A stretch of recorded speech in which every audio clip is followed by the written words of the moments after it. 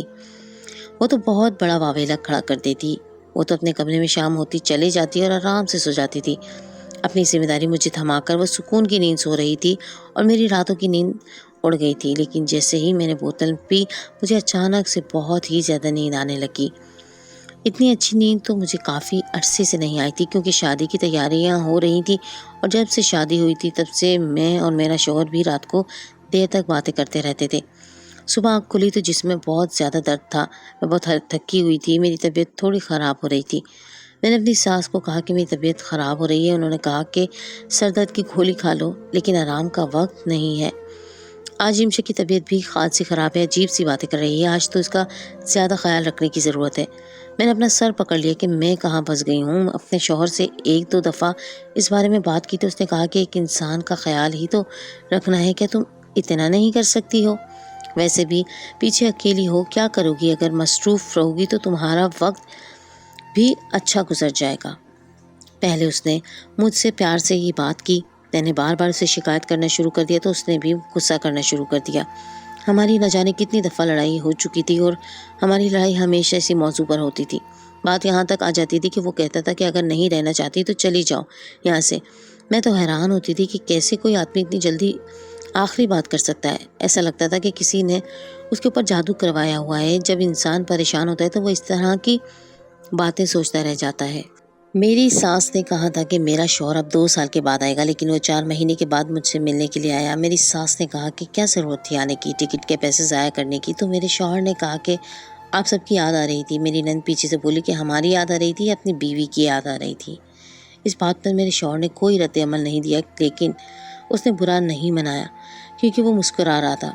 میں نے اپنے شوہر سے کہا کہ آپ کی بہن مجھے تو پاگل نہیں لگتی، ہر بات کا اس کو پتہ ہے، ہر چیز کے بارے میں اس کو پتہ ہے۔ یہ صرف جب کہیں سے کسی فائدے کی بات ہوتی تو وہ پاگل بن جاتی ہے۔ میرے شوہر نے کہا کہ میں تمہارے لیے اتنی دور سے آیا ہوں اور تم مجھے یہ سب باتیں سنا رہی ہو۔ مجھے بھی احساس ہوا کہ مجھے ایسے نہیں کرنا چاہیے تھا۔ میں نے کہا کہ معاف کر دیں، لیکن میرے شوہر کا رویہ بہتر ہو گیا۔ وہ اتنی دور سے مجھ سے ملنے کے لیے آیا تھا۔ میں نے شوہر کے سامنے بیگ کھولا کیونکہ سب کے لیے تحفے لے کر آیا تھا۔ جیسے اس نے ایک سرخ رنگ کا ڈبہ نکالا، میں سمجھ گئی کہ وہ میرے لیے سونے کا سیٹ لے کر آیا ہے، کیونکہ وہ دکھائی میں اس نے مجھے صرف پیسے دیے تھے اور کہا تھا کہ سیٹ بعد میں لے کر آؤں گا۔ وہ بھی مسکراتی ہوئی آنکھوں سے میری طرف دیکھ رہا تھا کہ اچانک سے اسے سیٹ پر میری نند نے جھپٹا مار دیا اور کہا کہ یہ تو میرے لیے لائے ہیں۔ کھول کر اسے پہننے بھی لگی۔ کتنا پیارا ہے، میں کتنی اچھی لگ رہی ہوں۔ مجھے پتا تھا کہ گئی بھینسوانی میں، کیونکہ اب اسے کوئی چیز واپس لینا تو ناممکن تھا، اس کو تو دورہ پڑ جاتا تھا۔ میرے شوہر نے کہا کہ امی یہ سب تو میں ہادیہ کے لیے لایا تھا۔ ابھی میرے شوہر کی آدھی بات پوری ہوئی تھی کہ میری ساس نے کہا کہ بہن کو پسند آ گیا ہے تو کیا ہوا، بیوی کے لیے اور لے آنا۔ اب کیا چاہتے ہو تم کہ میں اسے وہ سیٹ لے لوں اور وہ سارا گھر سر پہ اٹھا لے؟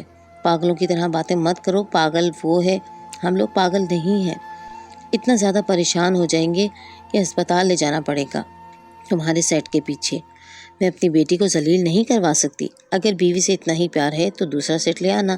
اس کو بہن نے لے لیا تو کیا قیامت آ گئی۔ میرے شوہر نے کہا کہ ٹھیک ہے، آپ ٹھیک کہہ رہی ہیں، کوئی مسئلہ نہیں ہے، لیکن میں نے دیکھا کہ وہ سیٹ بہت ہی زیادہ خوبصورت تھا۔ پتہ نہیں مجھے اس کے ساتھ کا دوبارہ ملتا ہے کہ نہیں۔ میرا موڈ خراب ہو گیا اور میرے شوہر کے ساتھ میری لڑائی ہو گئی۔ اس نے کہا کہ آپ کی ماں اور بہن نے ساری اچھی چیزوں پر قبضہ کر لیا۔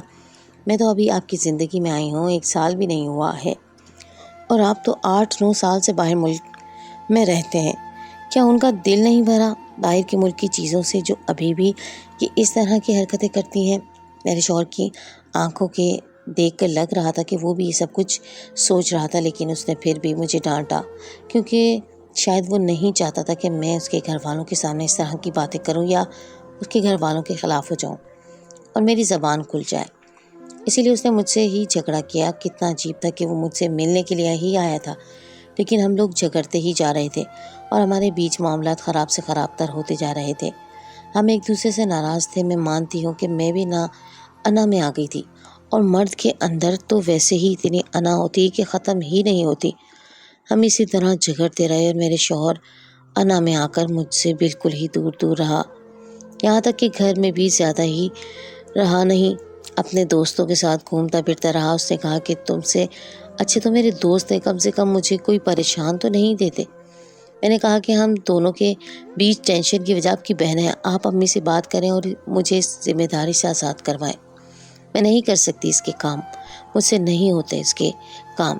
کل کو مجھ سے کوئی غلطی ہو جائے گی تو الزام لگا دیں گے کہ مجھ پر، اور سارے خاندان کو بتائیں گے کہ اس دن محلے سے کوئی عورت آئی تھی تو اس کو بھی کہہ رہی تھی کہ بہو کو ذمہ داری تو دی ہے، لیکن میری بچی بڑی اداس رہتی ہے۔ اگر اداس رہتی ہے تو خود کیوں نہیں خیال کر لیتی ہیں اس کا؟ خود کہیں پر چلی گئی ہیں یا اور کیا مصروفیت ہے ان کی؟ میرے شوہر نے کہا کہ تم تو اپنی حد سے نکلتی جا رہی ہو، تمہاری زبان تو بہت تیز ہو گئی ہے۔ شوہر سے جھگڑا کر لیا، لیکن کچھ چیزوں کی ضرورت تھی جس کے لیے شوہر سے ہی پیسوں کا مطالبہ کر سکتی تھی۔ مجھے لگا کہ جھگڑا ایک طرف، لیکن اگر پیسے مانگوں گی تو دے دے گا، پھر یہ اس کا فرض ہے۔ لیکن وہ اتنا زیادہ غصے میں تھا، مجھے اس بات کا اندازہ نہیں تھا۔ جب میں نے کہا کہ مجھے کچھ پیسوں کی ضرورت ہے تو کہنے لگا کہ اگر تم میرے اور میرے گھر والوں کے کام نہیں کر سکتی تو میں تمہیں پیسے بھی نہیں ملیں گے۔ مجھے اتنا افسوس ہوا کہ کیا مجھے صرف کاموں کے لیے لائے ہیں؟ کیا میری یہاں پر نوکری لگ گئی ہے؟ میرا اپنا گھر نہیں ہے، میرا اپنا شوہر نہیں ہے کہ میں اس سے 2-4 پیسے ہی مانگ لوں؟ مجھے بہت برا لگا اور اس کے بعد میں نے پیسوں کا نام تک نہیں لیا۔ میرا شوہر چلا گیا، لیکن جانے سے پہلے پھر سے میری نند اور اپنی ماں پر اتنا زیادہ لٹا کر گیا کہ میں حیران تھی۔ اگر اس وقت مجھ سے غصہ تھا تو بعد میں بھی تو بھیج سکتا تھا، لیکن اس کے پاس میرے لیے کبھی بھی پیسے نہیں ہوتے تھے، صرف اپنی بہن اور اپنی ماں کے لیے ہی ہوتے تھے۔ اس کے علاوہ بھی میری ساس میرے شوہر سے نند کے علاج کی مد میں پتہ نہیں کتنے پیسے لے چکی تھی۔ اتنا تو مجھے بھی پتا تھا کہ نفسیاتی علاج اتنا زیادہ مہنگا نہیں ہوتا، عام علاج سے مہنگا ہوتا ہے، لیکن اتنا مہنگا بھی نہیں ہوتا، اور اگر علاج کروایا جائے تو پھر اثر کیوں نہ ہو رہا تھا۔ اثر تو بالکل بھی نہیں ہو رہا تھا، لیکن میں جب بھی ان کے معاملے میں بولتی میں ہی بری بن جاتی۔ میرا دل نہیں کرتا تھا اپنے شوہر کے ساتھ جھگڑا کرنے کا، لیکن ایسا لگتا تھا کوئی اس کے کان بھرتا تھا میرے خلاف، تبھی تو وہ فوراً سے ہی آخری بات کر دیتا تھا۔ کبھی کبھی تو مجھے ایسے لگتا تھا کہ جیسے ان ماں بیٹی کے ساتھ رہ کے میں پاگل ہو جاؤں گی۔ رات ہوتے ہی میری نند مجھ سے عجیب و غریب قسم کی باتیں کرتی، ایسا لگتا تھا جیسے وہ عورت نہیں کوئی مرد ہے۔ ایسی باتیں تو صرف کوئی مرد ہی کر سکتا ہے۔ تبھی کہتی تھی کہ مجھے تیار ہو کے دکھاؤ، تو کبھی کہتی تھی کہ آج تو اچھی نہیں لگ رہی، کل زیادہ خوبصورت لگ رہی تھی، اور کبھی میری شکل اور میرے جسم کے حصوں کی تعریف کرنے بیٹھ جاتی تھی کہ تمہاری آنکھیں تو بڑی پیاری ہیں، لیکن تمہارے بازو تھوڑی پتلی ہوتی تو اور پیاری لگتی۔ میں تو اپنا سر پکڑ کے بیٹھ جاتی تھی، ساری رات وہ جاگتی رہتی تھی اور اسی طرح کی باتیں کرتی رہتی تھی۔ دن اسی طرح گزر رہے تھے۔ نوکرانی ہمیشہ مجھے عجیب نظروں سے دیکھتی تھی، ایسا لگتا تھا کہ مجھے وہ کچھ کہنا چاہتی ہے لیکن کہہ نہیں پاتی۔ ایک دن میری طبیعت بہت زیادہ خراب ہو گئی، مجھے ڈاکٹر کے پاس لے کے جانا پڑا۔ تب پتہ چلا کہ میں ماں بننے والی ہوں۔